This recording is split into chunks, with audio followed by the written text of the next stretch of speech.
அஸ்ஸலாமு அலைக்கும் வரஹ்மத்துல்லாஹி வபரகாத்துஹு. அன்பான தர்மி சகோதர சகோதரிகளே, ரசூலுல்லாஹி ஸல்லல்லாஹு அலைஹி வஸல்லம் அவர்கள் நரகத்தையும் சொர்க்கத்தையும் பற்றி சொன்னார்கள். வஹுஜுபத்தின் நாரு பிஷ்ஷஹ்வா, நரகம் மனோ இச்சைகளால் சூழப்பட்டிருக்கின்றது. ஒரு மனிதன் தன்னுடைய வாழ்க்கையில் மனோ இச்சைகளுக்கு பின்பற்றி பாவங்களை சம்பாதித்து அல்லாஹ்வுக்கு கட்டுப்படாமல் வாழ்ந்தால் நாளை மறுமையில் அவனுக்கு நரகம்தான். இதற்கேற்ப வஹுஜுபத்தில் ஜன்னத்து பில் மக்காரிஹி, சொர்க்கம் கஷ்டங்களால் சூழப்பட்டிருக்கின்றது. ரசூலுல்லாஹி ஸல்லல்லாஹு அலைஹி வஸல்லம் அவர்கள் நமக்கு காட்டி தந்த அந்த சுன்னத்தை தன்னுடைய வாழ்க்கையில் கொண்டு வரும் பொழுது அவனுக்கு கஷ்டமாக தான் இருக்கும். ஐவேளை தொழுகையை உரித்த நேரத்தில் தொழுகும் பொழுது அவனுக்கு சிரமமாக தான் இருக்கும். தன் சம்பாதித்த பொருளாதாரத்தை பிறருக்கு தான தர்மங்கள் செய்யும் பொழுது அவனுக்கு கஷ்டமாக தான் இருக்கும். இந்த கஷ்டத்திற்கு ஏற்பதான் சொர்க்கம் என்றார்கள் ரசூலுல்லாஹி ஸல்லல்லாஹு அலைஹி வஸல்லம் அவர்கள்.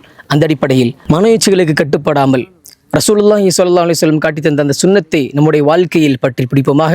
அல்லாஹ் சுப்ஹானஹு வ தஆலா நம் அனைவருக்கும் உயர்ந்த சொர்க்கத்தை தந்தருள் புரிவானாக. அஸ்ஸலாமு அலைக்கும் வரஹ்மத்துல்லாஹி வபரகாத்துஹு.